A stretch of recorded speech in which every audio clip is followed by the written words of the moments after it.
Ever felt your trading was just gambling? The overtrading, the emotional chaos, the relentless chase. I lived that exact nightmare, but I found the path to freedom, leveraging critical thinking and deep psychological work.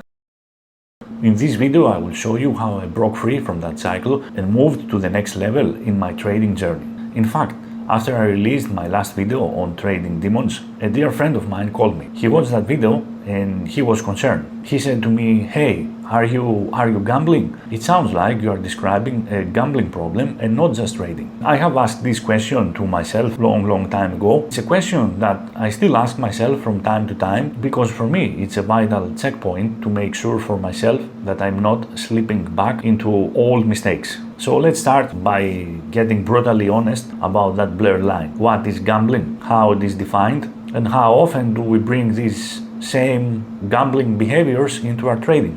Gambling is defined by several key characteristics. Number one, high uncertainty.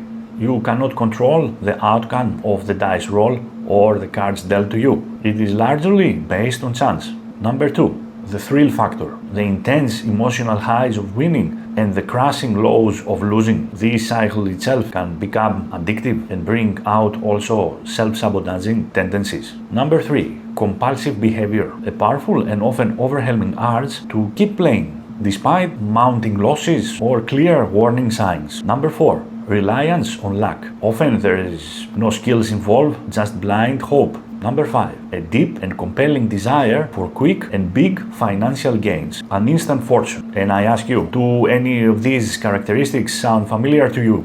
Now, hold that thought in your mind and let's connect them directly to what we call trading. For us as traders, we are gambling when we are trading without a clearly defined plan, entering or exiting trades based on a hunch or a gut feeling, or maybe what someone said on social media. And that's a random bet. This is not a strategy. Over leveraging, when we risk far more capital than we can afford for a single trade, waiting and hoping for a big win. That is the equivalent of chasing a lottery ticket. Also making emotional decisions, buying or selling because of fear of missing out, or revenge trading after a loss. These aren't analytical moves. They are impulsive bets based on greed, fear, and desperation. These three are classic gambling emotions. Engaging in compulsive trading. This is the overwhelming urge to always be in the action, always have a trade open, or having one more trade even when your system says that's enough, you need to stop for today, or you are deep into red. And even when logic screams to you to walk away, you still entered one more trade. Ignoring risk management, not using stop losses, or even worse, moving them around when the market goes against you. And now you are essentially letting fate to decide if you win or lose, and not your carefully planned strategy. Chasing volatile markets, jumping into wild, fast-moving assets without understanding the underlying probabilities, and you do it just for the thrill of it. And finally, getting addicted to the outcome of every single trade, focused solely on the profit or loss of that specific trade, and getting hooked on the rush of winning rather than the consistent and disciplined execution that takes a significant amount of trade to statistically prove or disprove if it's profitable. And when trading becomes gambling, the outcome is always the same: blowing accounts. As I said on my last video, it's like the fever that keeps coming back because we are not addressing the underlying infection. It is when we are not truly fighting our trading demons, but instead we are feeding them with bets. And if you made it this far, I am sure now that you are thinking, how can I not be a gambler? Because I'm sure you have fallen a victim of at least two of these characteristics in your trading. And that is actually okay. We are human beings, we have emotions, we are not machines. Personally, I have to admit that I have fallen for all the above and I'm guilty as charged. And now, before I reveal how I break free, if this video resonated with you, I would really appreciate if you subscribe to my channel. How did I break free? What I did is that I slowly replaced all the above with their exact opposite. So first, I established a trading system for myself, which I'm still refining to become profitable, but the system itself exists. So I'm no longer trading out of gut feeling. I have clear rules that I follow.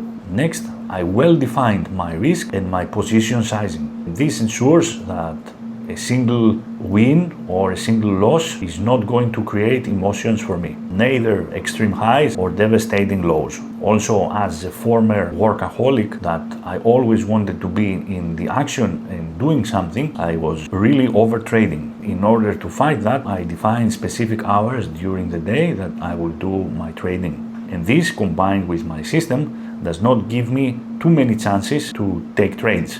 My stop losses are also predefined right now based on the market that I trade and my predetermined risk. Instead of jumping into volatile markets for the rush of quick moves, I specifically adjusted my risk and my stop loss to cover average moves without making me emotional. If some days there is a change, moves really fast, then I just do not trade. In the beginning, I was also getting emotional for just that one trade. I really thought this one trade, it will make the difference. But with time, as I understood that this is a game for the long term, I switched my mindset to think with a set of trades. For example, all trades in a week or all my trades in a month. My journey and my breakthrough aligns perfectly with the recognition and addressing this problem. A gambling addict denies their losses, hides their weaknesses, and keeps playing, hoping for luck. I, on the contrary, I speak open about my losses. I analyze them thoroughly. I actively search for my demons, and when I find them, I strive to confront them with critical thinking and experimentation, never with denial or reliance on chance. So for me, it's not just like playing a game, it's acquiring a very powerful and difficult skill. The investment that I make, it's not just financial, it's primarily a psychological one, and I would dare to say a spiritual investment in self-improvement. And my goal is not the immediate hit, like when you play the roulette, it's the systematic improvement of my execution and my psychology, so that I can really be able to apply an edge when I can finally develop one. And this leads also to the difference why I continue. A gambling addict keeps going because they are chasing this feeling of the win, or even simpler, feeding an addiction. I, on the other hand, I continue because I firmly believe that self-knowledge and dedication to such a profoundly difficult activity can lead to genuine personal and financial freedom. Not just random fleeting gains, but all these practical steps that I just explained, they may sound nice, but the question remains, how did I exactly achieve them? Here comes again trading psychology, because I had to truly understand myself, understand all the underlying trading demons that haunted me, and work to cast them away one by one in a process that took years, and it's still ongoing. This is also the why no one can simply give you the process. They can show us the way, but fixing our psychology is our own personal journey. It has a unique path for every one of us, and this is also another reason why all these trading gurus out there cannot give you a process that can work from A to Z to make you profitable, because really there is none.